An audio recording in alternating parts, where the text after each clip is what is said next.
अप्राप्त स्थळी संप्राप्त सेवेकरता निवडलेला अभंग, महान भगवत भक्त वैदिक निष्ठ परमोत्कृष्ट अवतार श्रेष्ठ पुंडरीकपूर निवास्त असणारे वारकरी संप्रदायाच्या इमारतीच्या खांबास्थानी शोभणारे नव्हे तर या वारकरी संप्रदायाचा ध्वज आपल्या प्रांतातच नव्हे तर परप्रांतातही जाऊन उभारला की माझे भक्त शिरोमणी श्री नामदेव महाराज यांचा उत्कृष्ट असा फार नाही परंतु 4 चरणाचा अतिशय सोप्या दिडक्या पद्धतीचा अभंग आजच्या निरूपणा करता निवडला विठ्ठल विठ्ठल विठ्ठल विठ्ठल विठ्ठल प्रस्तुत अभंगाद्वारे भक्त शिरोमणी श्री नामदेव महाराज संतांच्या अवतार कार्याची मीमांसा स्पष्ट करतात. विठ्ठल विठ्ठल विठ्ठल विठ्ठल विठ्ठल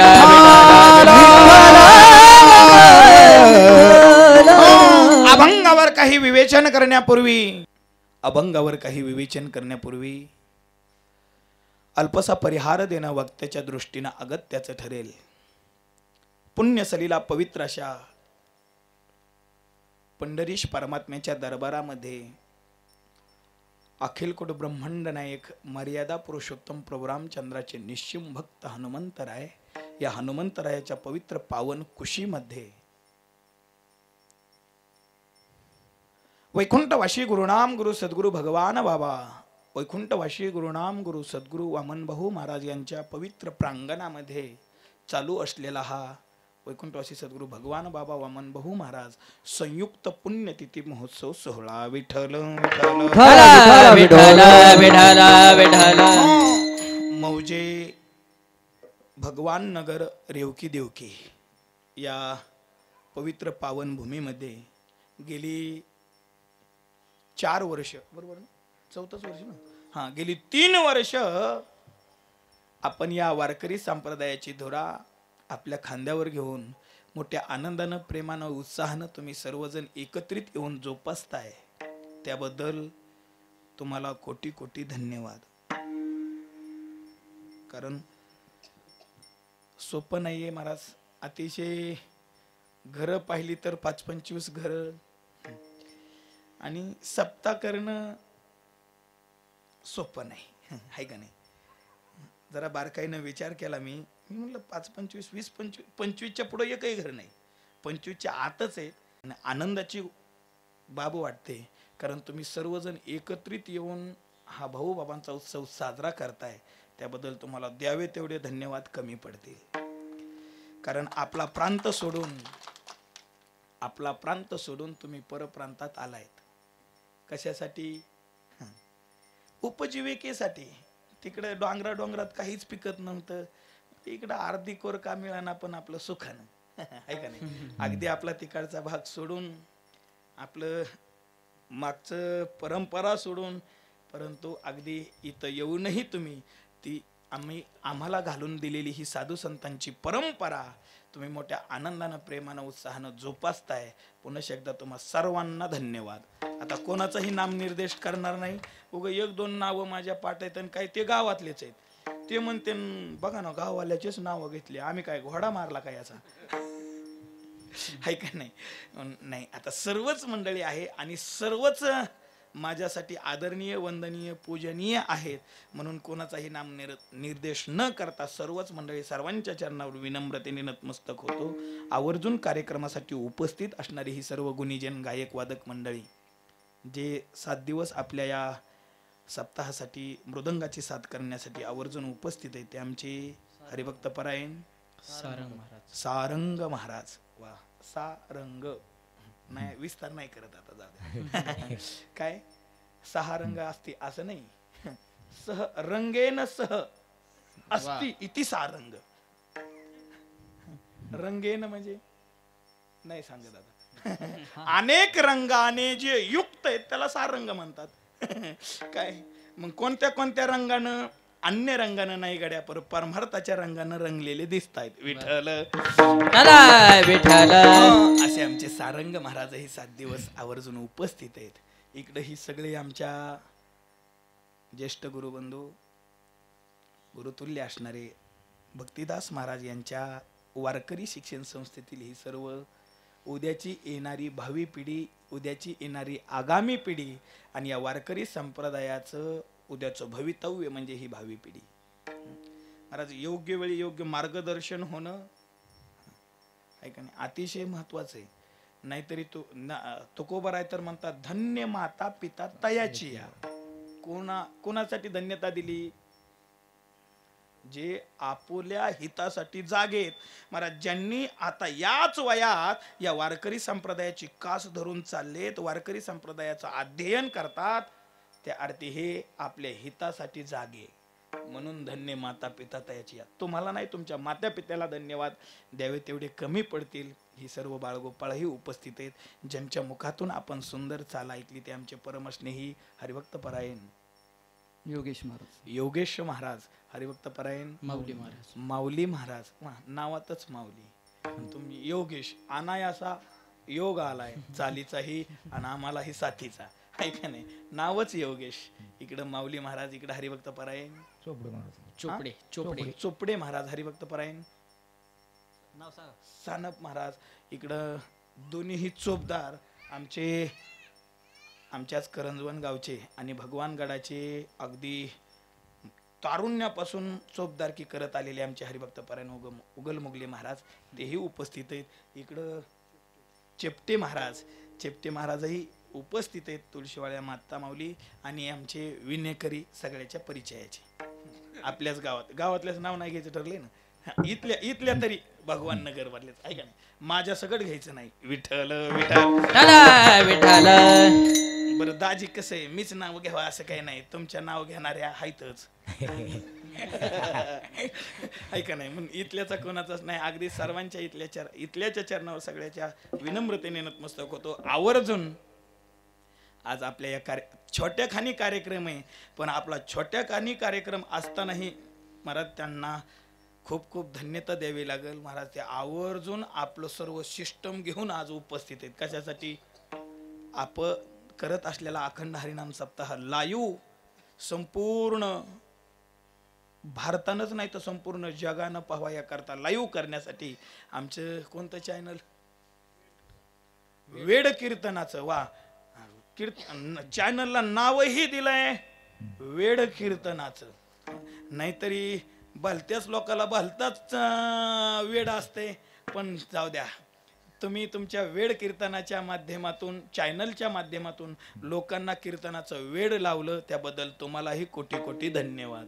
विठ्ठल विठ्ठल विठ्ठल विठ्ठल. तसेच सुंदर ज्यांनी साऊंड सिस्टीम लावली, मंडप लावलाय, तेच आपल्या परिसरातले श्री स्वामी समर्थ मंडप.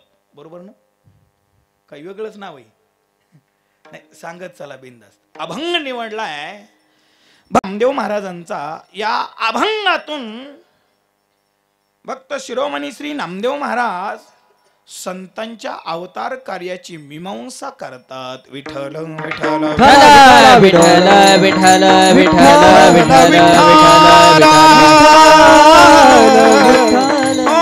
आपण ज्या निमित्तानं आज एकत्रित आलोय ते वैकुंठवासी सद्गुरू भगवान बाबा आणि वामन भाऊ महाराज यांचा संयुक्त पुण्यतिथी महोत्सव सोहळा. महाराज जरा थोडा माझा प्रश्न आहे, आपण हा पुण्यतिथी सोहळा साजरा करतोय, संतांची पुण्यतिथी साजरी करतो, देवाची जयंती साजरी करतो, आहे का नाही? पर का करतो? या करण्यामागचं हेतू काय? या करण्यामागचं कारण काय? या करण्यामागचं प्रयोजन काय? का करतो? मग पैसे जास्त झालेत म्हणून उडवायचेत म्हणून का? सप्ताह करायचा का? काय कारण आहे याचं? कुठलंही कार्य करत असताना त्याला निमित्त असतं, निमित्तानं करायचंय, पण त्या निमित्तानं केलेल्या कार्यापासून मला प्राप्त काय होणार आहे? कुठलाही मनुष्य कुठल्याही कार्यामध्ये प्रवृत्त होत असताना, ते कार्य आरंभ करत असताना तो पहिला विचार करतो की या कार्यामधून मला प्राप्त काय होणार आहे. बरोबर आहे ना ढकणे बाबा? काय कुठलाही मनुष्य कुठल्या कार्यामध्ये प्रवृत्त होत असताना पहिलं त्याच्यामधून शोधतो मला याच्यातून प्राप्त काय होणार आहे. शास्त्र तर याही पुढे जाऊन सांगतं, एखादा मंद पुरुष जरी असला तरी तो व्यर्थ कामामध्ये प्रवृत्त होत नाही, त्याच्यातून फलच पाहतो. मंदोपी न प्रवर्तते, मंद पुरुष देखील प्रवृत्त होत नाही. जरा अजून सोपं सांगू का, अगदी 3-4 वर्षाचं लहान बाळ असू द्या आणि तेही कुठल्या कार्यामध्ये ऑन दी स्पॉट काय होत नाही, प्रवृत्त होत नाही. होतं का? नाही होत. बघा तुम्ही, एखादा बाप आपल्या पोराला 2-3 वर्षाचं पोर असतं, त्याला पहिलं म्हणतं हे बाळा जरे दुकानाहून तंबाखूची पुडी आण. बरोबर आहे ना? लाविता का नाही? महाराज तुम्ही 3 वर्षाचे असताना ते तंबाखूची पुडी आणायला लावतात. मग त्याच्याही डोक्यात येतं बरोबर आहे, बाप खातोय तंबाखू म्हणल्यावर आपण परंपरा जोपासलीच पाहिजे. बाप तंबाखू खात असलं की ते गांजा चोळीत आहे. लक्षात ठेवा. नाही आता फार सविस्ताराने नाही बोलत. नवीन सून असल्यावर चापून चुपून चालावं लागतं. जरा जुनं झाल्यावर दगो ठुणू बाट्या पाळी विठ्ठल विठ्ठल. नाही त्याच्यामुळे आपलं जरा काही जास्त दिवस नाही झालो इकडं आलेलो, त्याच्यामुळं आपलं नवीन आहे ते चापून चुपून. चला काय मला सांगण्याचं तात्पर्य, ते बाळ जरी आपण दुकानावर लावायचं झालं तर ते पहिलं विचार करतं तंबाखूची पुडी 10 रुपयाची असली तर मग 15 रुपये मागत का, 5 रुपये बिस्किटाला आहे का नाही. मला ते 2 रुपये का होईना त्याला चॉकलेटला दिल्याशिवाय ते दुकानावर जाण्यासाठी प्रवृत्त होत नाही का? होतं? तुमचा अनुभव आहे. होतं का? नाही होत का? ते त्याच्यामध्ये पहिलं आपल्याला प्राप्त काय होईल हे पाहतं. मग आपण एवढा अखंड हरिनाम सप्ताह करतोय, 2.5-3 लाख रुपये आपल्याला आज खर्च करायचा आहे. मग का करायचा आहे? काय कारण आहे याच्या मागचं? एकच कारण आहे याच्या मागचं की महाराज सद्गुरू भगवान बाबा, सद्गुरू वामन भाऊ महाराज यांनी आमच्यावर अनंत असे उपकार केलेले. मग त्यांच्या उपकारातून आम्ही काहीतरी उतराई झालं पाहिजे म्हणून त्यांची पुण्यतिथी साजरी करायची. महाराज साधू संतांनी आमच्यावर उपकार केलेत आणि साधू संतांचे काही सामान्य उपकार नाही आहेत, साधू संतांचे विशेष विशेष असे उपकार आहेत. केले उपकार सांगू मी काय, केले उपकार सांगू मी काय, बाप न करी ऐशी माय, बाप न करे ऐसे माय, धर्मे त्यांचे देखिले पाय, दिले अक्षय अभयदान गा, धर्मे त्यांचे देखिले पाय, अक्षय केले उपकार सांगू मी काय, बाप न करी ऐशी माय. काय काय तुकोबाराय म्हणतात, या साधू संतांचे आमच्यावर सामान्य उपकार नाही आहेत, विशेष असे उपकार आहेत की जे उपकार आईनं केले नाही, जे उपकार बापानं केले नाही, याही पेक्षा पुढचे उपकार आमच्या साधू संतांचे. मला चौघाचे मानवी देहावर उपकार आहेत गडी. थोडं बारकाई नाही का? आता गप्पा गोष्टी सांगायला इथं काय तुम्ही सर्व पोक्त मंडळी मला दिसतायत, त्याच्यामुळे मी फारसं होईल तेवढं जरा पदाचं चिंतन करण्याचाच प्रयत्न करतो. पा थोडं बारकाईने लक्ष द्या. काय काय सांगत होतो?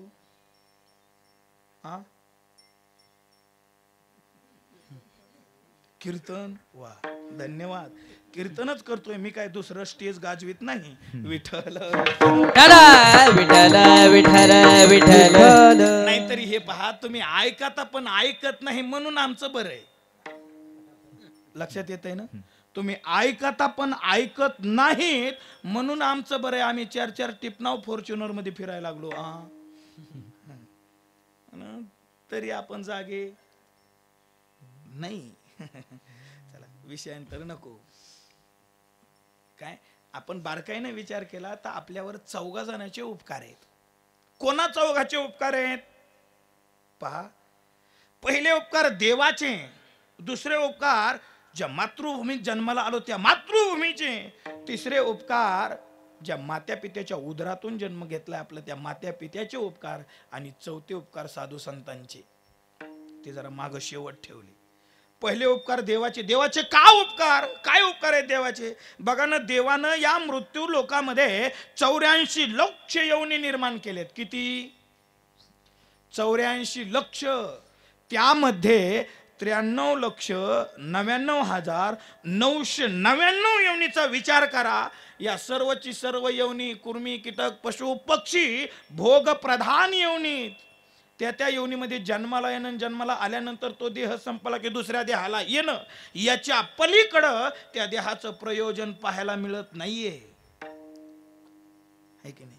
मग भगवंतांना आपल्याला तेवढ्या देहामध्ये न घालता काय आपल्याला मानव या देहाला जन्माला घातले, हे पहिले देवाचे उपकार आहेत. पहिले देवाचे उपकार. चला पुढं, मला फारसा विस्तार करायचा नाही त्याचा.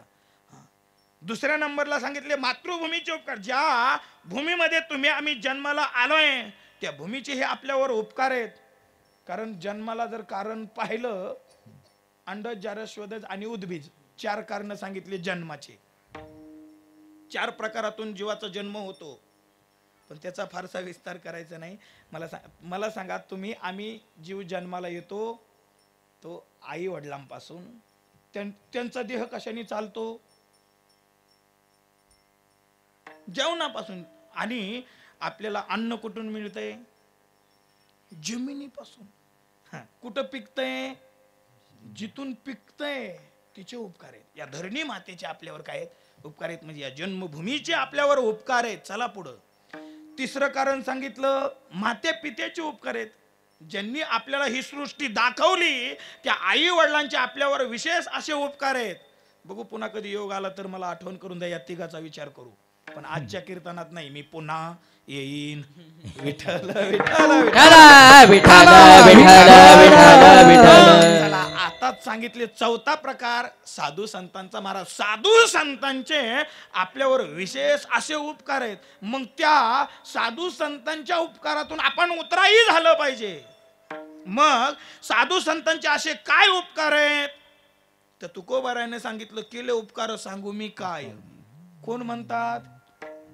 तुकोबाराय. तुकोबाराय म्हणतात की केले उपकार सांगू मी काय. जे जगताचे जगद्गुरु ठरले त्यांना साधूचे संतांचे उपकार कथन करता आले नाही, तिथं या पांडून कशाला टिमकी मिरवावं. येते लक्षात? नाही महाराज, साधू संतांनी आपल्यावर विशेष असे उपकार केले. तुकोबारायने या पदामध्ये 2च उपकाराचे हे सांगितले. काय? दिले अक्षय अभय दानगा. काय काय 2 प्रकारचं दान दिलंय. 2 प्रकारचं. कोणतं दान? एक अक्षय आणि अभय. अक्षय पदाचा विचार करा. अक्षय कशाला म्हणतात? ज्याचा कशानेही क्षय होत नाही, ज्याचा कशानेही नाश होत नाही. नाशाला मुख्य 3 कारण. कोणते? स्वभावनाश, आश्रयनाश, परसानाश, परतानाश.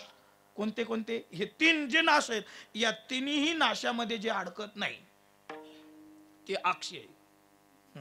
ज्याचा देशाने नाश होत नाही, ज्याचा वस्तूने नाश होत नाही, ज्याचा काळाने नाश होत नाही, असं जे अक्षय अक्षय असं अक्षय असणार दान तुम्हा आम्हाला साधून दिलं. पुन्हा अभय, ज्याच्या कसल्याही आपल्या अंतकरणामध्ये जे भीती नावाचं प्रकरण आहे ते कायमच काढून टाकलं. कशाची भीती? जन्माची भीती, मरणाची भीती. जन्म मरणाच्या भीतीतून काढून टाकणं. मज केले अमर, मरण माझे मरून गेले. हे का नाही? या अवस्थेवर निहून पोहोचवणारे कोण आहेत? संत आहेत. संत म्हणून त्या संतांचे तुमच्या आमच्यावर असणारे विशेष उपकार आहेत. उपकार. मग त्यांच्या उपकारातून आपण उतराई व्हावं, त्याकरता अल्पसा असणारा हा प्रयत्न. येते ना लक्षात?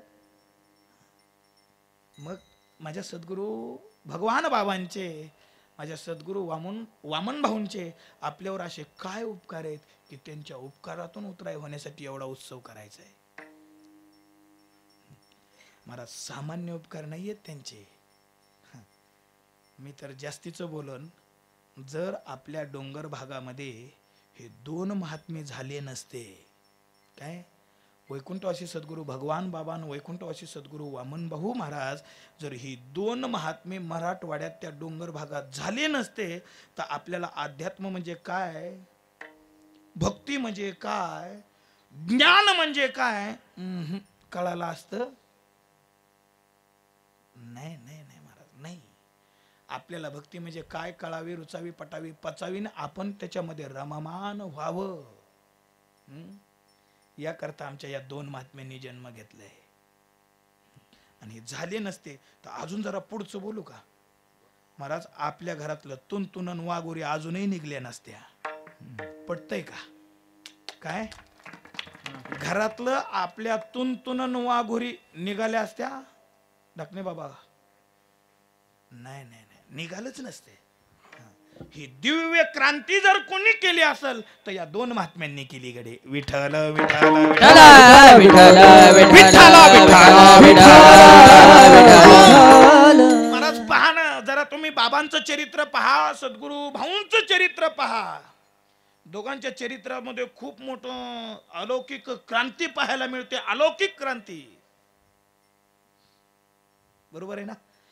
पहा तुम्ही मला जर हे दोन्ही महात्म्यानं एकानं आंबाळून चोंबाळून प्रेमानं सांगावं, हे बाबा नको असा येड्यावानी वागू, माळ घाल गाळ्यामध्ये तुळशीची, नामचिंतन कर, भक्तीच्या वाटेनं चाल. आणि जरा ही भाषा नाही कळत त्याला मग भाऊनं सांगावा, होय भाऊच्या भाषेत सांगायचं काय? नाही नाही नाही महाराज, भाऊनं एखादा शब्द टाकला, भाऊंचे शब्द म्हणजे भगवान मर्यादा पुरुषोत्तम प्रभू रामचंद्र, भगवान पुरुषोत्तम प्रभू रामचंद्राचा बाणच आहे महाराज. त्यांचा बाण म्हणजे भगवंताचा बाण म्हणजे एकदा त्यांनी सोडला रे सोडला की ज्याच्यावर लक्ष केलंय ते लक्ष भेदन करून आल्याशिवाय पुन्हा बाण परत नाहीच, भेदन करूनच येतो. तसं महाराज भाऊंच्या मुखातून शब्द गेला गेला गेला की पुन्हा मागे नाहीच, तिथला ठाव घेऊनच पुन्हा माग आहे की नाही? पहा चरित्र जरा पहा. म्हणजे माझ्या भाऊंनी काय करावं, जर असं ऐकलं नाही तर रागून सांगावं. म्हणजे एकानं प्रेमानं जवळ करावं आणि एकानं प्रेमानं नाही ऐकलं की मग एकानं. महाराज हे दोन महात्मे नसते झाले तर आपल्याला नसतं कळालं हे. म्हणून या दोन्ही महात्म्याचे या आपल्या संपूर्ण या मराठवाड्यावर विशेष असे उपकार आहेत, मान्यच करावं लागेल, आहे की नाही? बघा बाबांनी तर महाराज, बाबांचा तर एकच नारा असायचा, काय महाराज, सर्वात जर आपल्या या डोंगर भागामध्ये क्रांती केली असेल, काय कोणती? ज्ञानाची क्रांती केली असेल आणि अध्यात्माची क्रांती केली असेल तर माझ्या बाबांनी केली. पहा तुम्ही महाराज, एकर इका पण लेकर शिकवा, काय वाड्या वस्तीवर जाऊन, खेड पाड्यावर जाऊन, अगदी गल्लो गल्ली जाऊन, नाही नाही महाराज डोंगरात अगदी त्या प्रत्येक अशा वस्तीवर जाऊन माझ्या बाबांनी समाजाला प्रबोधन केलंय, समाजाला प्रबोधन केलं. पहा तुम्ही अतिशय प्रतिकूल परिस्थितीमध्ये अनुकूल नाहीये मला. त्यावेळेस जर पाहिलं तर मोगलाई होती, मोगलाईच्या त्या राज्यामध्ये त्यावेळेस परमार्थ लय अशा खुल्या अंगानंही करता येत नव्हता. कधी आक्रमण होईल, कधी काय होईल काही सांगता येत नव्हतं. अशी ही बिकट परिस्थिती होती. तेवढीच नाही महाराज, ते बाहेरचे शत्रू तर जाऊ द्या, पण आतले शत्रूच लवकर शिरू देत नव्हते, करू देत नव्हते भक्ती. पण पहिलं साधूंनी आतल्या शत्रूला मारायचं काम केलंय. आपला आतला शत्रू म्हणजे आपण अज्ञानाच्या निधेमध्ये गाढ झोपलेलो होतो. त्या अज्ञानाच्या निधेमधून आपल्याला ज्ञानाकडे घेऊन जाणारे हे अज्ञानी लावावे सन्मार्गाचे, अज्ञानी लावावे सन्मार्गाचे, अज्ञानी लावावे लावावे सन्मार्गासी लावावे सन्मार्ग सुखी जने भावे जगनी वावे आशानी लावावे आज्ञानी लावावे सन्मार्गाशी सुखी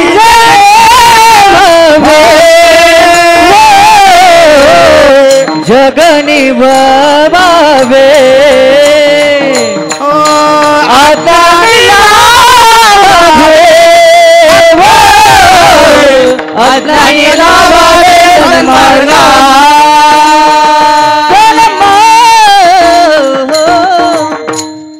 सुंदर समर्पक प्रमाण दिलं महाराजांनी. अज्ञानी लावावे सन्मार्गाशी. ह्या अज्ञानी जनांना, या अज्ञानी लोकांना सन्मार्गाला लावावं. पूर्वार्ध सुखी जेने व्हावे जगाने व्हावे. जे सुखाला प्राप्त झाले. काय महाराज साधू संतांची आचारसंहिताच सांगितली नाथबाबांनी या चरणामध्ये.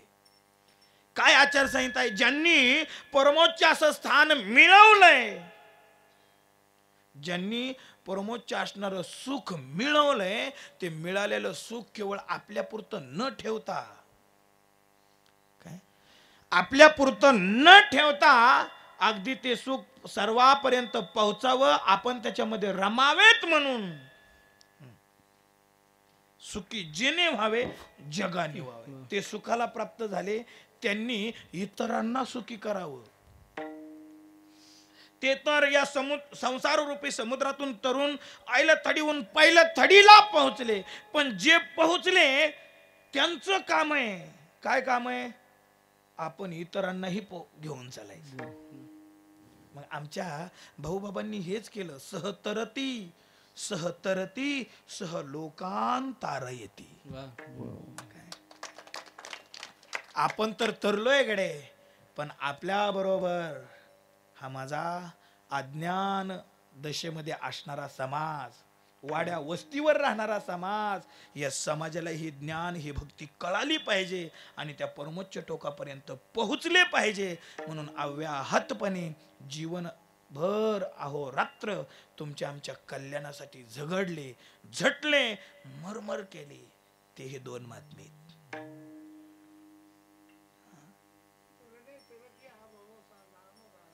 बर तरले तरती हा भरवसा नामधारकाचा ठासा. हे नामधारक महात्मे, चला त्यांचं सांत्वन करायचंय. काय ही नामधारक महात्मे आपल्या जीवनामध्ये त्यांनी भगवंताची भक्ती केली, नामचिंतन केलं. त्या नामचिंतनाने त्या तत्वापर्यंत पोहोचले. पण आपण पोहोचलोय, मग आपल्या बरोबर तुम्हा आम्हाला सांगतात या नामानं आपल्याला तिथपर्यंत जाता येते, चला नाम घ्या.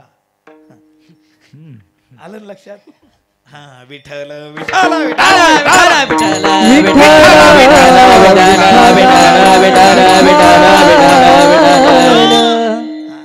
मला सह लोकांतार येते. सर्व लोकांचा उद्धार व्हावा याकरता अहोरात्र झटणारे हे दोन महात्मे.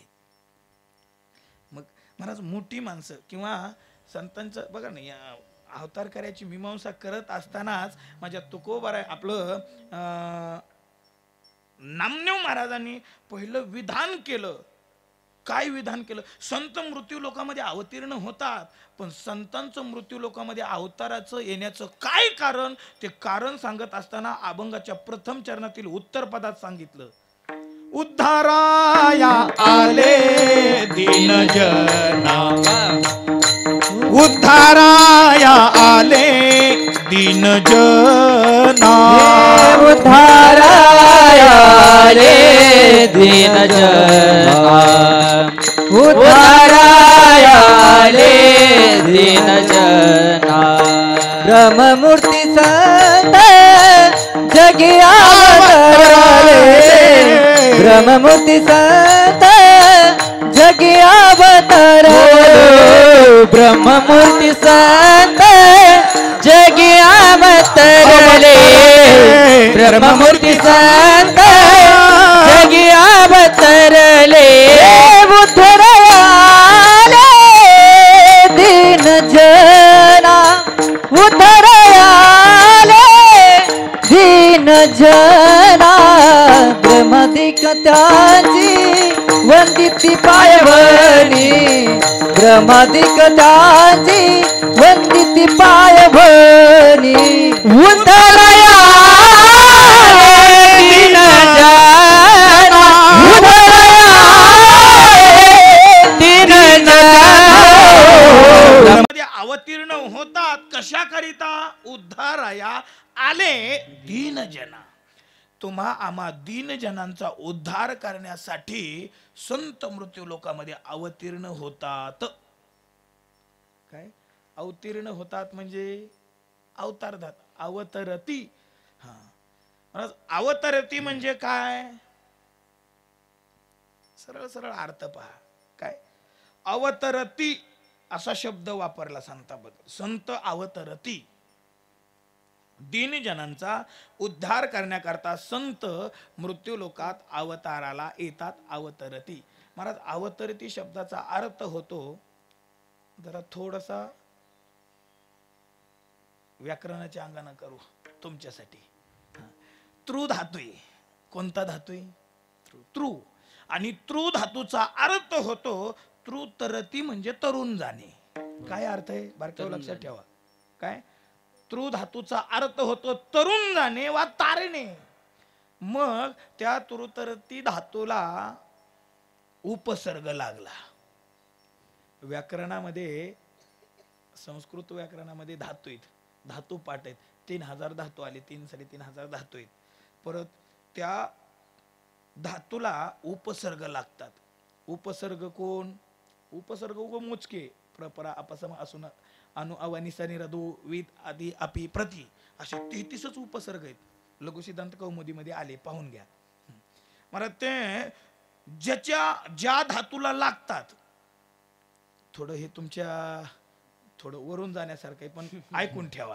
काय हे यांच्यासाठी सांगतोय मी काय हे उपसर्ग त्यांना लागतात आणि जे ज्यांच्याशी सलगी करतात त्या धातूचा एकतर अर्थ उत्कृष्ट बनवतात किंवा निकृष्ट बनवतात काय सांगितलं धातूचा अर्थ एकतर उत्कृष्ट करतात किंवा निकृष्ट करतात काही धातूला लागतात त्या धातूचा अर्थ एकतर उत्कृष्ट करतात किंवा निकृष्ट करतात मग तृत्रती धातूला अव उपसर्ग लागला अव हा एक उपसर्ग आहे मग त्या अवतरती असा शब्द झाला आणि अवतरती शब्दाचा अर्थ होतो बाबा खाली येणं बरोबर आहे टाकणे बाबा काय अर्थ आहे खाली येणं मग संत खाली येतात असं म्हटले सरळ सरळ अर्थ काय झाला संत खाली येतात मग संत खाली येतात असा शब्द माझ्या नामदेव महाराजांनी वापरलाय संत खाली येतात मग मला सांगा खाली येणं कुणाच्या बाबतीत बोललं जाईल उदाहरण म्हणून सांगतो आता गुरुजी तुम्ही बसलेले लक्ष्मी गुरुजी तुम्ही बसलेले आणि आता उगाच मी म्हटलं ओ गुरुजी बसा ओ गुरुजी बसा तुम्ही काय म्हणाल महाराज बिघडलं का काय मी बसेलच आहे तरी मला बसा बसाच म्हणते बरोबर आहे ना हा जर तुम्ही उभे असते तुम्हाला म्हटलं असतं बसा हे म्हणणं योग्य आहे पण बसलेल्या व्यक्तीला बसा बसा म्हणणं योग्य आहे का नाही म्हणणं योग्य नाही मग संतांना संत खाली येतात असा शब्द वापरतात मग संत खाली येतात म्हणजे संत कुठंतरी वरच्या स्थितीला पाहिजेत मग नेमकं संत वर कुठे आहेत होय संत नेमकं संतांचं वरचं ठिकाण तरी कोणतं आहे संतांचं ठिकाण सांगत असताना संतांनीच कथन केलंय आम्ही वैकुंठवासी आलो याची कारणाशी बोलिले जे ऋषी साच भावे वर्ताया मग संत कुठे राहतात संतांचं राहण्याचं ठिकाण म्हणजे वैकुंठ आहे जे परमोच्च असं ठिकाण आहे जे परम असं स्थान आहे, ज्या स्थानावर पोहोचण्यासाठी एवढा मोठा आटापिटा केलेला असतो, आणि ते अगदी तिथपर्यंत जाऊन पोहोचले, अगदी त्या वैकुंठात वास्तव्याला राहतायत ते संत. वैकुंठ शब्दाचा अर्थच काय आहे? करू काय याचा अर्थ? जाऊ द्या, जेवढं चरण सुटन तेवढं सोडू गडे. काय सगळ्याचा अभंग सुटला पाहिजे असं काही नाही. मी पुन्हा येईल. पहा बघा, वैकुंठ शब्दाचा अर्थ होतो खाली, आपलं वैकुंठ शब्दाचा अर्थ होतो वै म्हणजे भेद आणि कुंठ म्हणजे रहितता. बरं काही नाही का? काय काय? वै म्हणजे भेद आणि कुंठ म्हणजे रहितता. जिथं भेद राहिलेला नाही त्याला म्हणतात वैकुंठ. काय? जिथं द्वंद्व नाही, जिथं भेद नाही, जिथं केवळ केवळ अभेद आहे, जिथं काहीच नाही, निर्गुण निराकार स्थिती, मग तिथं काहीच नाही, ना देव ना भक्त ना काहीच नाही. तिथं फक्त एकच निर्विकार अशी अवस्था. तुकोबरायनं वर्णन केलं, काय बा करावे वैकुंठी राहुनी उगच पडावे. मौन धरोनी काय करावं त्या वैकुंठात? उगच मौन धरून पडावं लागतंय. मग त्या वैकुंठात नको आहे की नाही? मग वैकुंठ सोडून मग ते आपलं जे निर्गुण निराकार तत्व आहे, त्या तत्वाशी जे अभिन्न म्हणून राहिले होते, ते आपलं निर्गुण निराकार तत्व सोडून, निर्गुण निराकार तत्व म्हणजे ज्याला रंग नाही, रूप नाही, आकार नाही, काहीच नाही. हा काय काय काय कबीरदासजी महाराजांनी सांगितलं, रंग नहीं रूप नहीं नहीं वर्ण छाया, निराकार निर्गुण तुही रघुराया, मैं गुलाम मैं गुलाम तेरा. काय काय महाराज माझ्या कबीरदास महाराजांनी त्या निर्गुण निराकार तत्वाचं वर्णन करत असताना ते कसं आहे, ज्याला रंग नाही, रूप नाही, आकार नाही, उकार नाही, अर्जुना जेत काहीच नाही तो प्रकृतीचा भ्रातार पाही. या प्रकृतीचा भ्रातार, या प्रकृतीचा अधिपती, या प्रकृतीचा मालक, या प्रकृतीचा स्वामी, ते निर्गुण निराकार तत्व म्हणजे ब्रह्म आहे. येतंय ना लक्षात? मग या तत्वावर जे आरूढ आहेत, जे ब्रह्म स्वरूप आहेत, काय काय काय जे ब्रह्म स्वरूप आहेत, ते ब्रह्मस्थितीवरून आपली ब्रह्मस्थिती बाजूला करून तुमच्या आमच्या कल्याणाकरता, तुमच्या आमच्या हिताकरता या मृत्यू लोकात येतात, म्हणजेच खाली येतात. येतंय ना लक्षात? म्हणून नामदेव महाराजांनी शब्द वापरला, ब्रह्ममूर्ती संत जगी अवतरले. कशा करता? उद्धाराया आले दीन जना. तुम्हा आम्हा दीन जनांचा उद्धार करण्याकरता संत मृत्यू लोकांमध्ये अवताराला येतात. जरा अजून आपण बारकाईनं अवतार शब्दाचा विचार केला, अवतार शब्दाचा अर्थ सरळ सरळ ढोबळ मनाने विचार केला तर जन्माला येणं. सरळ सरळ काय? जन्माला येणं. मग या मृत्यू लोकांमध्ये जन्माला आलेले जीवही दिसतात, देवही दिसतात, संतही दिसतात. बरोबर आहे ना? मग जीवाचं मृत्यू लोकांमध्ये येण्याचं काय कारण असावं? करूच का विस्तार? हा जीवाचा मृत्यू, आपण तिघाचाही विचार करू. पहा, जीव मृत्यू लोकांमध्ये येतो, मग जीवाचं मृत्यू लोकांमध्ये येण्याचं काय कारण?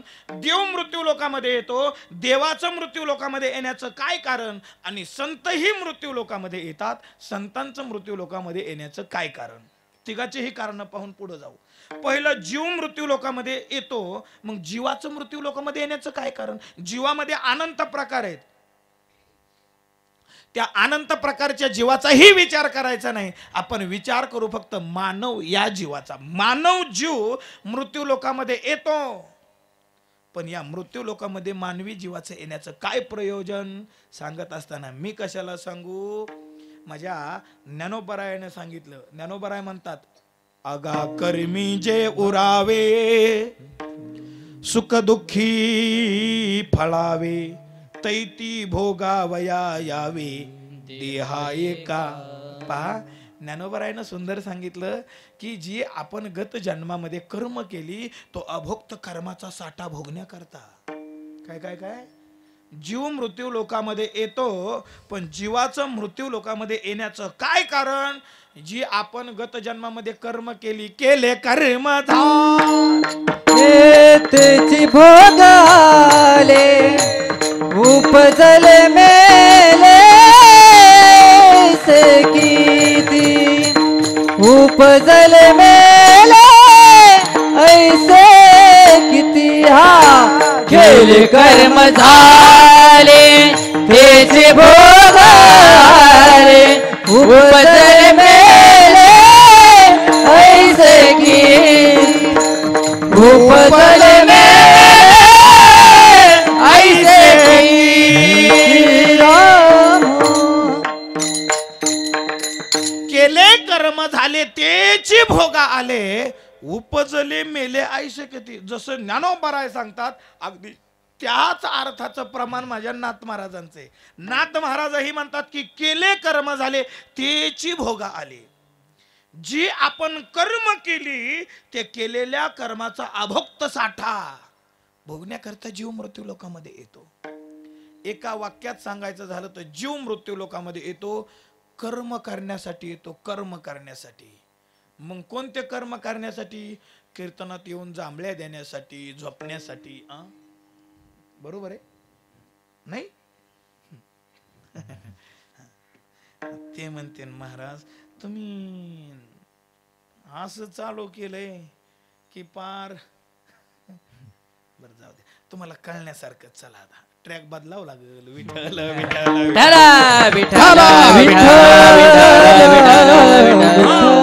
जीव मृत्यू लोकांमध्ये येतो कर्म करण्यासाठी. एक मिनिट लक्ष देऊन ऐका फक्त. कर्म करण्यासाठी. कोणते कर्म करण्यासाठी? कर्माचे दोन प्रकार. एक विहित कर्म आहे, दुसरं निषिद्ध कर्म आहे. विहित कर्म कशाला म्हणायचं, निषिद्ध कर्म कशाला म्हणायचं? एका एका वाक्यात व्याख्या त्याच्या. काय? इदम मा कुरु, हे करू नये म्हणून सांगितलं त्याला म्हणा, करू नये म्हणून सांगितलं त्याला म्हणा विहित कर्म. बरोबर आहे? बरोबर आहे. करू नये म्हणून सांगितलं त्याला म्हणा निषिद्ध कर्म. तेच म्हणलं ऐकत आहेत का कसे बघावा. हा, करू नये म्हणून सांगितलं त्याला निषिद्ध कर्म म्हणतात, आणि हे करा म्हणून सांगितलं इदम कुरु म्हणून सांगितलं त्याला विहित कर्म म्हणतात. त्याच्यात पुन्हा 4 प्रकार केली शास्त्रकारांनी. कोणकोणती? नित्य कर्म, नैमित्तिक कर्म, काम्य कर्म आणि प्रायश्चित्त कर्म. बघा, नित्य कर्म कशाला म्हणायचं? झोपेतून उठल्यापासून झोपेपर्यंत केले जाणारे कर्म याला म्हणा नित्य कर्म. मग झोपेतून उठलं की प्रातःविधी करून येणं, ब्रश करणं, ब्रश केला की लगेच होय आंघोळ करणं, आंघोळ झाली की देवपूजा, आपलं कपडे बिपडे घालून देवपूजा, देवपूजा झाली की आपलं मस्त मंदिरात यायचं, दर्शन करायचं, दर्शन बिर्शन झालं की मस्त कुचर वाट्यावर बसायचं, ह्याच्या त्याचं उचकाय. बरोबर आहे? बरोबर आहे नाही? हा महाराज, हे काय नित्य कर्मात येतं का? हा, आंघोळ देवपूजा इथपर्यंत ठीक आहे. नित्यानं कुचर वाट्यावर बसत नाहीत म्हणा काही. काही काहीला असतो धंदा तोच. चला, हा, हे झालं नित्य कर्म. दुसरं सांगितलं नैमित्तिक कर्म. नैमित्तिक कर्म कशाला म्हणायचं? काहीतरी निमित्तानं केलं जाणारं कर्म. सुंदर मंडप लावलाय, श्री समर्थ मंडप लावलाय, मस्त गुणीजन गायक वादक बोलवलेत, डोंगरेश्वर संस्थानहून तो पांडुरंग महाराज बोलवलाय, पकवाजा बोलवलाय मस्त, आणि अगदी यूट्यूब आपले ते चॅनलवाले देखील बोलवलेत, जोड जमाव सगळा जमिवलाय, तुम्हीही एकत्रित आलायत,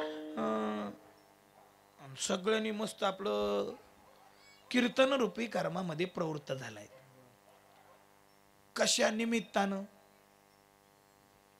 हा, वैकुंठवासी सद्गुरू भगवान बाबा वैकुंठवासी सद्गुरू वामन भाऊ महाराज यांचा संयुक्त पुण्यतिथी महोत्सव, त्या निमित्तानं कीर्तन. म्हणजे काहीतरी निमित्तानं केलं जाणारं कर्म याला म्हणा नैमित्तिक कर्म. येतंय का लक्षात? नाही आलं तरी हो म्हणा, पुढं चला. तुम्ही हो म्हणलात का गाडी पुढं लवकर जाईल, आणि तुम्ही नाही मान हलवले की पुन्हा तिथंच राहणार.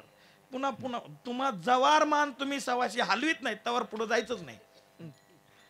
मग थोडासा क्लिव देऊन जातो. गाडी पुढे जावं अशी वाटत असेल ना, फक्त नाही कळालं तरी अशी मान हलवा. चला. सोपं आहे आपलं, सोपं गणित असते. चला, आणि चला नित्यकर्म, नैमित्तिक कर्म सांगितलं. तिसरं कर्म सांगितलं काम्य कर्म. काम्य कर्म कशा, काहीतरी कामना अंतकरणात इच्छा, अपेक्षा, आकांक्षा ठेवून केलं जाणारं कर्म त्याला म्हणा काम्य कर्म. यज्ञ यागादी कर्म, काहीतरी फलाची अपेक्षा ठेवून केलं जाणारं कर्म याला काम्य कर्म म्हणतात. आणि चौथं सांगितलं प्रायश्चित्त कर्म. प्रायश्चित्त कर्म कशाला म्हणायचं? काहीतरी आपल्याकडून पापात्मक कर्म घडलं तर त्या पापाच्या कर्मापासून भोगायला लागणारं दुःख, ते दुःख भोगायला लागू नये किंवा त्या पापाच्या कर्मातून आपण मुक्त व्हावं याकरता केलं जाणारं कर्म त्याला म्हणतात प्रायश्चित्त कर्म. चला, हेही प्रकार नाही लक्षात आले तर पुन्हा अजून सोपे 3 प्रकार सांगतो. तुम्ही म्हणाल बाबा हे लागले ना डोक्याला हात लावायला, कळाल्याशिवाय पुढे जायचंच नाही. हा बाबा, तुमच्या बोली भाषेतली सांगतो आता, जाऊ दे, शास्त्रातले मागं ठेवतो. हे तुम्ही बोलत बोलत म्हणतात क्रियामान कर्म. दुसरं संचित कर्म म्हणता की नाही? संचित, काय याचं संचित असल म्हणता का नाही? फॉर्च्युनरनं फिरतोय म्हणता की नाही? काय याचं प्रारब्ध असल, राजा होता भीक माग म्हणता की नाही? म्हणजे कशाला म्हणायचं प्रारब्ध, कशाला म्हणायचं संचित, आणि कशाला म्हणायचं क्रियमान. एका वाक्यात नूतन क्रिया करणं याला म्हणा क्रियामान कर्म, केलेल्या कर्माच्या फलाचा साठा याला म्हणा संचित कर्म, आणि केलेल्या कर्माच्या साठ्यानुसार भोगायला लागणारी फळ याला म्हणा प्रारब्ध कर्म. चला आता उदाहरण देऊन सांगतो, मग लक्षात राहील. आपण सर्व शेतकरी माणसे. कोण आहे? शेतकरी. मग शेती करणं हा आपला व्यवसाय आहे, बरोबर आहे ना? मग शेती करत असताना पहिल्यांदा काय करावं लागतं? बोला, बिंदास बोला. शेती करायची म्हणले की पहिल्यांदा काय? बाबा तुम्हीच बोला आता, जाऊ दे, हे कुणी बोलत नाहीत. शेती करायचं म्हणले काय करायचं पहिलं? बैल लागतात. बैल झाले की बैल असले की पुन्हा मग ते 4 बैरी नांगूर धरायचा आहे का नाही? असा नांगूर धरल्यानंतर शेत नांगरायचं. शेत नांगरलं की मोठमोठी ढेकळं निघतात. मग ती ढेकळं फोडायची कशी? ते तुमच्या जुन्या काळामध्ये, आता नव्या काळातलं नाही सांगत, जुन्या काळामध्ये ट्रॅक्टर नव्हते, तवाचा काळ. बैल मोगडा बी डायरेक्ट नव्हते घालीत.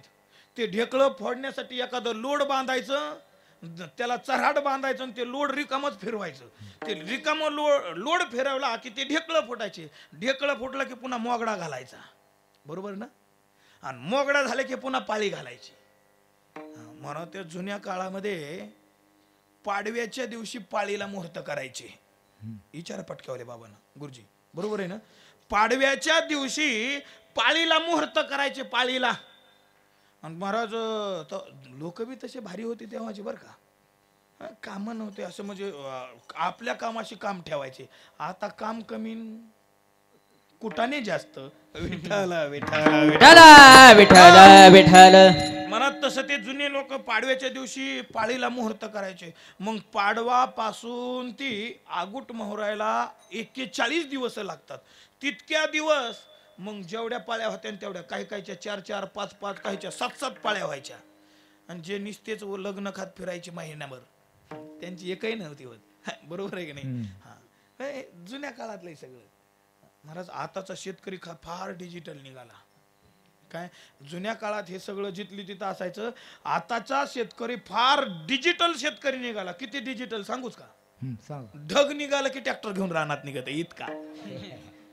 खरंय ना? पटत आहे. पहा, इतका डिजिटल शेतकरी. पण ते जुन्या काळात तसं नव्हतं. विचारा या म्हाताऱ्या माणसांना. मला ते बरोबर मग 4-4, 5-5, 7-7 पाळ्या व्हायच्या. जमीन अशी भुसभुशीत करायची आणि वरून राजाची वाट पाहायची, म्हणजे पावसाची वाट पाहायची. पाऊस धो धो धो धो धो असा बरसला, पाऊस पडला की लगेच पेरणी करायची. बाबा बरोबर आहे? लगेच. लगेच नाही. गुरुजी म्हणले महाराज वापसा व्हावा लागतो. वापसाशिवाय पेरलं की उगत नाही. वापसा नसताना पेरलं का चिबडत आहे. बरोबर आहे ना? तुमचा अनुभव आहे की नाही? वापसा नसल्यावर पेरलं की चिबडत आहे महाराज. मग हेही सांगायला काय महाराज, हे कर्म, नित्य कर्म, नैमित्तिक कर्म, काम्य कर्म, संचित कर्म, क्रियामान कर्म, प्रारब्ध कर्म, हे सगळं सांगायलाही वापसाच लागतो. झाला ना वापसा? आता चला पुढे. वापसा झाला, आता काय करायची? पेरणी करायची. पेरणी केली, पेरणी केल्यानंतर बघा बघा, पेरणी केली, पेरणी केल्याच्या नंतर उगून आलं, उगून आल्याच्या नंतर कोळपलं, खुरपलं, खत घातलं. काय काय काय अय, आमच्या हे डोंगरातलं थेरल्याचं पाणी गप बसायचं नाही बुवा. चला इकडे लक्ष द्या. काय काय काय उगून आलं, उगून आल्यानंतर कोळपलं, खुरपलं, खत घातलं, संगोपन केलं, आणि संगोपन करून काढणीला आलं, काढणी केली. काय केली? काढणी केली. काढणी केल्यानंतर पुन्हा खुडणी केली. बघा, नांगरटी पासून ती खुडणी केली, खुडणी करून मळणी केली, मळणी यंत्रातून काढलं, इथपर्यंत केलेली क्रिया. काय काय काय बघा, धान्य आपण पेरलं होतं, ते पेरल्यानंतर काढणी, मळणी पर्यंत केलेली क्रिया, याला म्हणा क्रियामान कर्म. येते का लक्षात? नांगरटीपासून मळणीपर्यंत केलेली क्रिया याला म्हणा क्रियामान कर्म. आणि ते झालेलं धान्य घरात आणून साठवलं त्याला म्हणा संचित कर्म.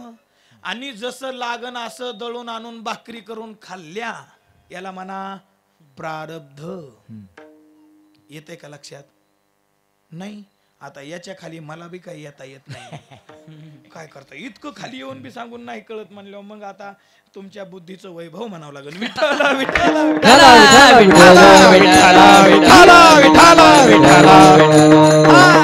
चला, हे काय सांगितलं? हे जे कर्म आहे, हे कर्म करण्याकरता जीव मृत्यू लोकांमध्ये येतो येतो येतो. मी सांगत नाही. आपण ज्ञानोबरायचं प्रमाण पाहिलं, नाथबाबांचं प्रमाण पाहिलं, निळोबराय देखील सांगतात, येथे आली येवो याची निज कार्या, केली कर्म ते मागील भोगाया, आता घडती ते याते समर पाया, नाही भय त्या निज धामा जावयाओ. काय निळोबराय म्हणतात, येथे आली येवो याची निज कार्या. जीव मृत्यू लोकांमध्ये येतो, पण कोणत्या कार्यासाठी आला? याची निज कार्या. कोणत्या? केली कर्म ते मागील भोगाया. जे गत जन्मामध्ये कर्म केली तो अभोक्त कर्माचा साठा भोगण्यासाठी, पुन्हा आता घडती ते याते समर पाया. आता जी आपण कर्म करणार आहे ती कर्म भगवंताला समर्पित करण्यासाठी, म्हणजे क्रियामान कर्म करण्यासाठी आणि प्रारब्ध भोगण्यासाठी. महाराज, संचिताचंच रूपांतर प्रारब्धात होतं, म्हणून मुख्य दोनच प्रकार. येते ना लक्षात? क्रियामान कर्म करण्यासाठी आणि प्रारब्ध भोगण्यासाठी, या दोन कार्याकरता जीव मृत्यू लोकांमध्ये येतो येतो येतो. जीवाचा विषय संपला. चला पुढं. 2 नंबरला सांगितले होते देव मृत्यू लोकांमध्ये येतो. मग देवाचं मृत्यू लोकांमध्ये येण्याचं काय कारण? देवाचं मृत्यू लोकांमध्ये येण्याचं कारण सांगत असताना स्वतः देवानच सांगितलंय. कुठं? यदा यदा हि धर्मस्य ग्लानिर्भवति भारत अभ्युत्थानम धर्मस्य तदात्मानं सृजाम्यहं परित्राणाय साधूनां विनाशाय च दुष्कृतां धर्म संस्थापनार्थाय संभवामि युगे युगे. पहा, माझा भगवंत सांगतात, ज्या ज्या वेळी धर्मावर ग्लानी येते, धर्म संपुष्टात येतो, धर्म नष्ट होतो, त्या त्यावेळी धर्माची पुनर्स्थापना करण्याकरता देव मृत्यू लोकांमध्ये येतो. धर्म रक्षा अवतार घेसी, धर्म रक्षा भया अवतार घेसी, धर्म रक्षा भया अवतार घेसी, आपुल पायसे आपुल्या पायसी भक्त जना भक्त जना 11:15 वाजलेत. त्याच्यामुळे एकेरी म्हणलं आपलं दगड ठेवून बट्या पाळी. पहा, धर्म रक्षावया अवतार घेशी आपुल्या पाळीशी भक्त, आपुल्या भक्त जना पाळीशी धर्म रक्षावया अवतार घेशी. 2 कारण सांगितली माझ्या तुकोबारायांनी. भगवंत मृत्यू लोकामध्ये येतात तर धर्माचं संरक्षण करण्याकरता, धर्म नष्ट होतो त्यावेळेस धर्माची पुनर्स्थापना करण्याकरता भगवंत मृत्यू लोकामध्ये येतो. आणि दुसरं कारण सांगितलं, भक्तांचं संरक्षण करण्याकरता, परित्राणाय साधूनाम, साधूनाम म्हणजे साधूंचं चहूबाजूने रक्षण करण्याकरता.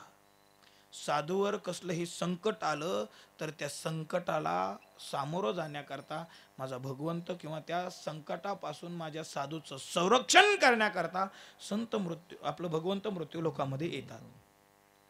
पहा, साधूचं भगवंत हा चहू बाजूने संरक्षण करतो.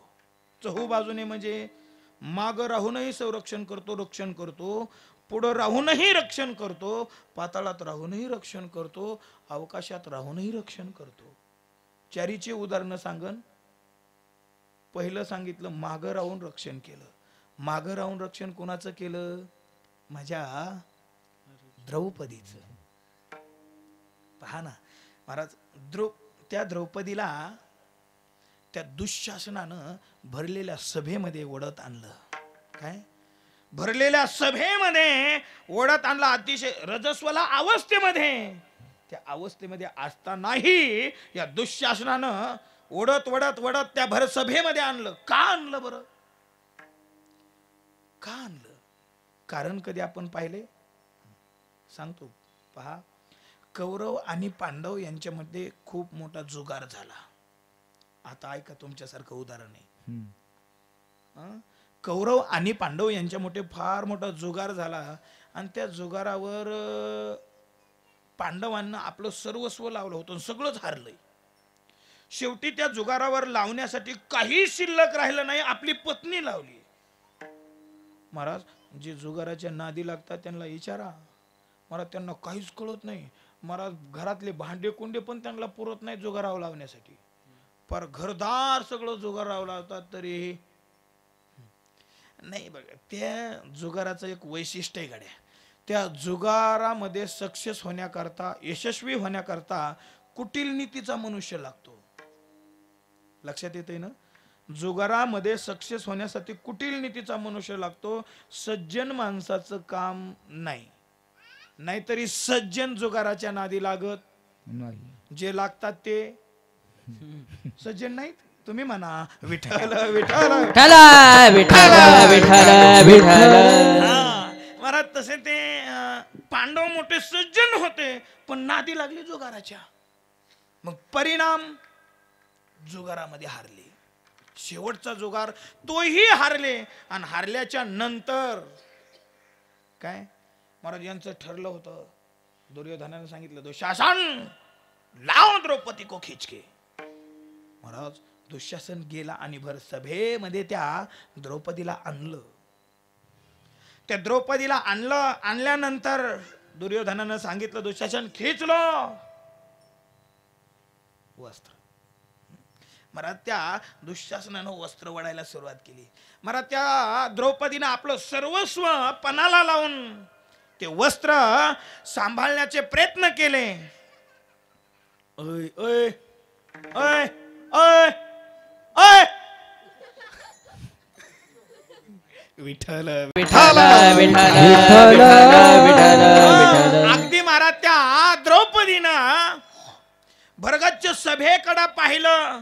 महाराज, त्या सभेमध्ये कोणी सामान्य बसलेले नव्हते. कृपाचार्य, द्रोणाचार्य, भीष्माचार्य, कर्ण, 5 पांडव, महाराज धर्मासारखे योद्धे, कर्णासारखे योद्धे, भीष्माचार्यासारखे योद्धे त्या सभेमध्ये बसलेले होते.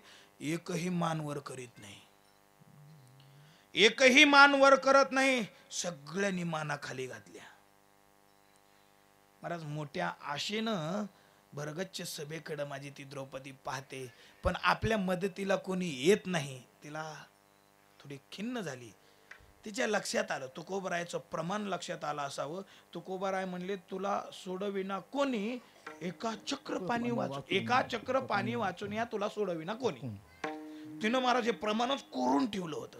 तिला माहित होतं हे गबाळ सोडवणार नाही, हे गबाळ शेवटी काळाच्याच कचंड्यात घालणार आहे. हा, म्हणून ह्या गबाळाच्या नादी नाही लागायचं. तिच्या लक्षात आलं हे गबाळ आपल्याला सोडवणार नाही, सोडवणारा फक्त आणि तो फक्त भगवान परमात्मा आहे. आणि त्या भगवान परमात्म्याला माझ्या द्रौपदीने हाक मारली, कोठे गुंतला द्वारकेचा राया, कोठे गुंतला द्वारकेचा राया, वेळ कास कया लावी वेळ कास कया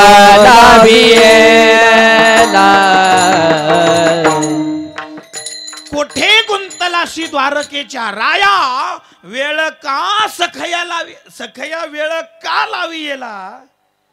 महाराज माझ्या भगवान परमात्म्याला आवाज दिल्याबरोबर माझा भगवान परमात्मा धावत धावत धावत त्या द्रौपदी पाशी येतोय. मागं उभा राहतोय आणि मागं उभा राहून त्या द्रौपदीला विचारतोय, अगं बाई मी कुठं नाही, तो कुठं नाही, गट गट बीच में राम रमैया है का नाही. तो जळी स्थळी काष्टी पाशानी भरला, विठ्ठल जळी स्थळी भरला, रीता ठाव नाही, अशी ही अवस्था आहे त्याची. मग ती म्हटलीच काय म्हणत असताना, कोठे गुंतलाशी द्वारकेच्या राया. मग तो म्हटला, बाई द्वारकेला जावं लागलं आणि पुन्हा यावं लागलं. द्वारकेहून जाऊन येण्यासाठी वेळ का सखाया लावला असं विचारलं ना. वेळ लागला का, तर द्वारकेच्या राया म्हटली, द्वारकेला जाऊन यावं लागलं म्हणून वेळ लागला, नाही तर इथंच होतो. महाराज माझ्या भगवंत माग उभा राहिला आणि माग उभारून माझ्या भगवंतानं वस्त्र पुरवली. वस्त्रच पुरवली नाही, वस्त्र हरणी वस्त्र कैसी झाली माऊली. वस्त्र हरणी वस्त्र कैसी झाली माऊली. वस्त्र हरणे वस्त्र कैसे झाले माऊली. वस्त्र हरणे वस्त्र कैसे झाले माऊली. कौरावी पंचाली सभे माझी आणली. वस्त्र हरणे वस्त्र कैसी झाली माऊली. वस्त्र हरणे वस्त्र कैसी झाली माऊली. कौरवी पांचाळी सभे माझे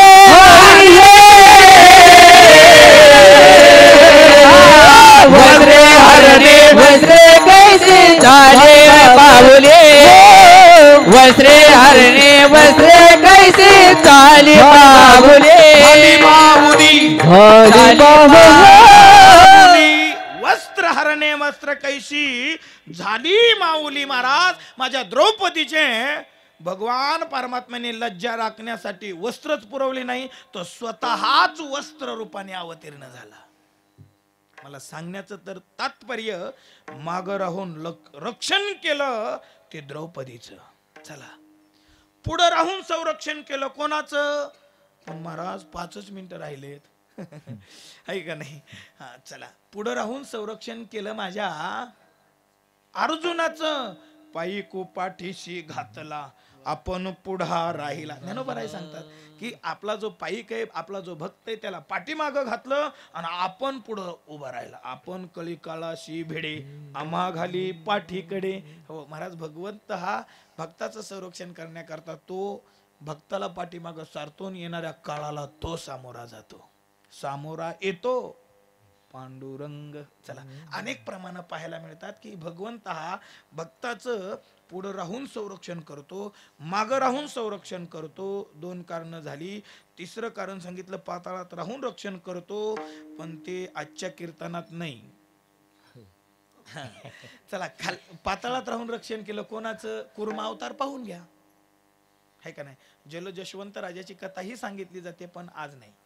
चला पुढं अवकाशात राहून संरक्षण केलं कोणाचं, गजेंद्राचं केलं, प्रल्हादाचं केलं, अनेक जणांची केलेली पुराणात दाखले पुरावे पाहायला मिळतात. म्हणजे चारीही बाजूनं भक्तावर संकट आलं तर भगवंत त्या भक्ताच्या संकटाला धावून येतो. विषय संपला. दुसरं कारण सांगितलं. पहिलं धर्माचं संरक्षण, दुसरं भक्तांचं संरक्षण, आणि तिसरं दुष्ट निर्दाळिले किती एक. कित्येक तरी दुष्टांचं निर्दालन करण्याकरता भगवंत मृत्यू लोकामध्ये येतो. भगवंताच्या प्रत्येक अवतार कार्यामध्ये पहा अनेक अनेक दुष्टांचा संहार भगवंतानं केलेला आहे. राम अवतार पहा, कृष्ण अवतार पहा, या 2 अवतारात जास्त केला आहे का नाही. एका अवतारात तरी एखाद्या ह्याच्यासाठी आले, पण या 2 अवतारात तर मला राम अवताराचा जर विचार केला तर मला त्या दुष्टांचा, त्या राक्षसांचा इतका वध केला की राक्षसांच्या रक्ताची पाट वाहत होते. एवढी राक्षस मारली भगवंतानं. म्हणजे दुष्ट निर्दाळिले कित्येक, असा अनेक दुष्टांचा संहार करण्याकरता, साधूचं संरक्षण करण्याकरता आणि धर्माची संस्थापना करण्याकरता देव मृत्यू लोकामध्ये येतो. देवाचा विषय संपला. चला पुढं. आता राहिले कोण? संत. संत मृत्यू लोकामध्ये अवतीर्ण होतात, पण संतांचं या मृत्यू लोकामध्ये येण्याचं काय कारण? मी कशाला सांगू महाराज. माझ्या तुकोबारायनं एकाच चरणामध्ये 5 कारण सांगितली. 5 काय? माझ्या तुकोबारायनं संत मृत्यू लोकामध्ये येण्याची 5 कारण एकाच चरणामध्ये सांगितलं. कोणतं चरण आहे? वाढावया सुख भक्ती भाव धर्म, हे वाढावया सुख भक्ती भाव धर्म, कुळाचार विठोबाचे, कुळाचार विठोबाचे, विठोबाचे, विठोबाचे अवतार तो माधराया करणे, अवतार तो माधराया करणे,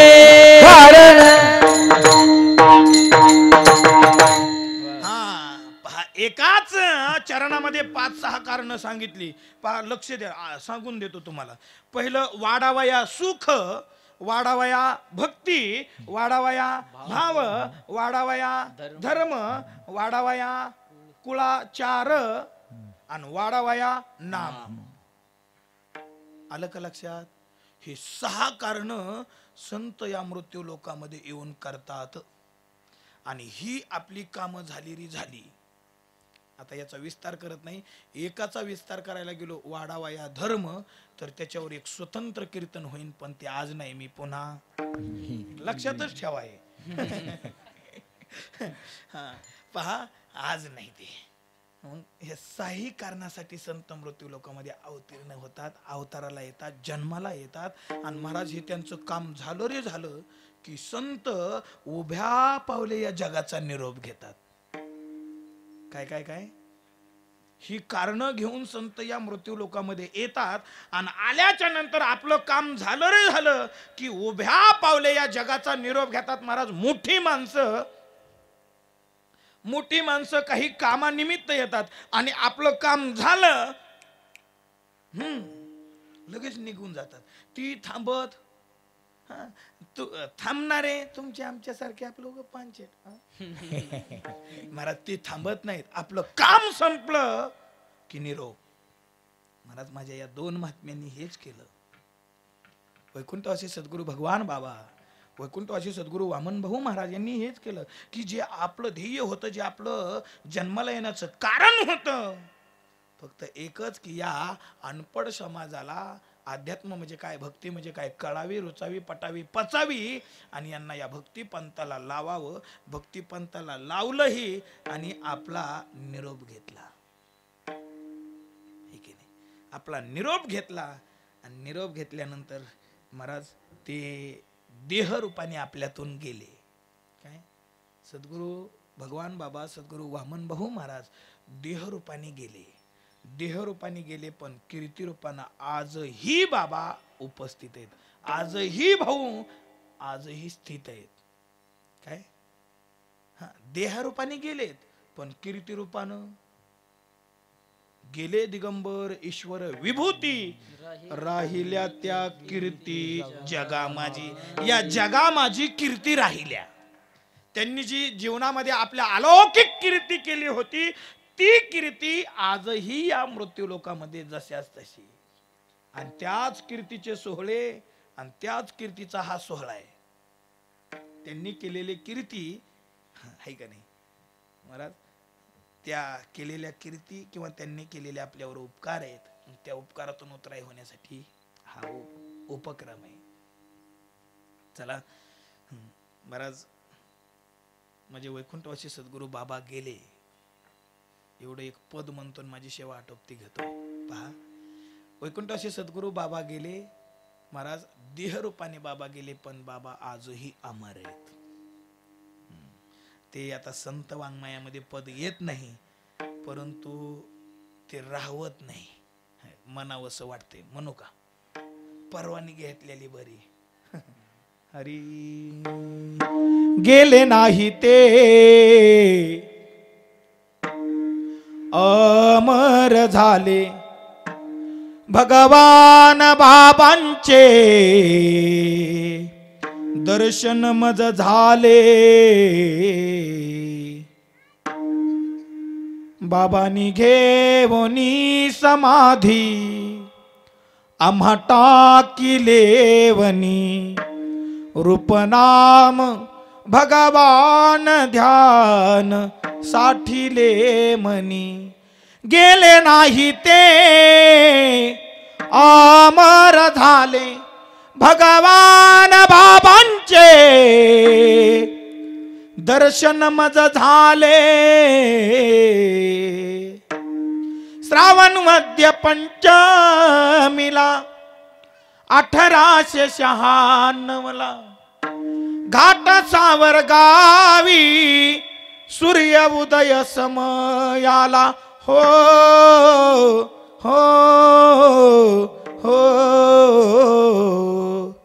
माता कौतिका पिता तू बाजी रत्न आले उदयाला. दिव्य देवनी विभूती धन्य केले जगाला. गेले नाही ते अमर झाले भगवान बाबांचे दर्शन मज झाले.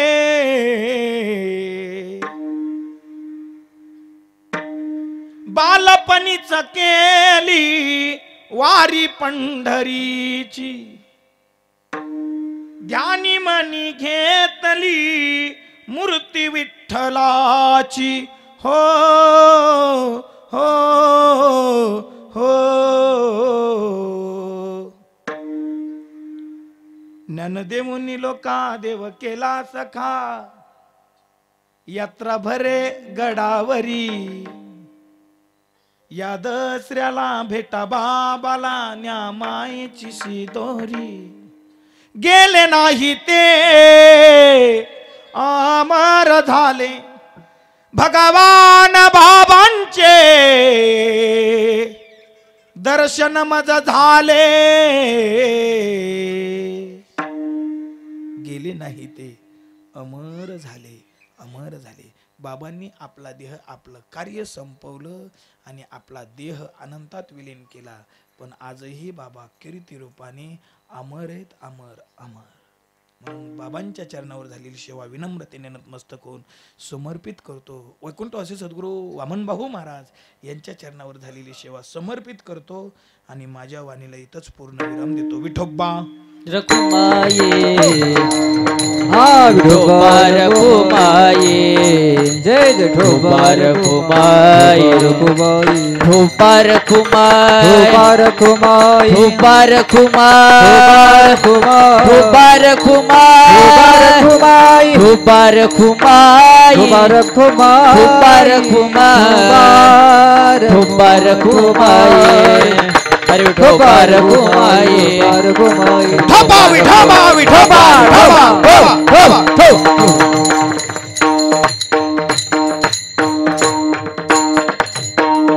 ब्रह्ममूर्ती संत जगी अवतरले, उद्धाराया आले दीनजना. ब्रह्मादिक त्यांची वंदिती पायवनी, नाम घेता वदनी दोष जाती. येतामती येतावकाश माझ्या मतीप्रमाणे अभंगाच्या पहिल्या चरणाचा आशय तुमच्या समोर मांडला.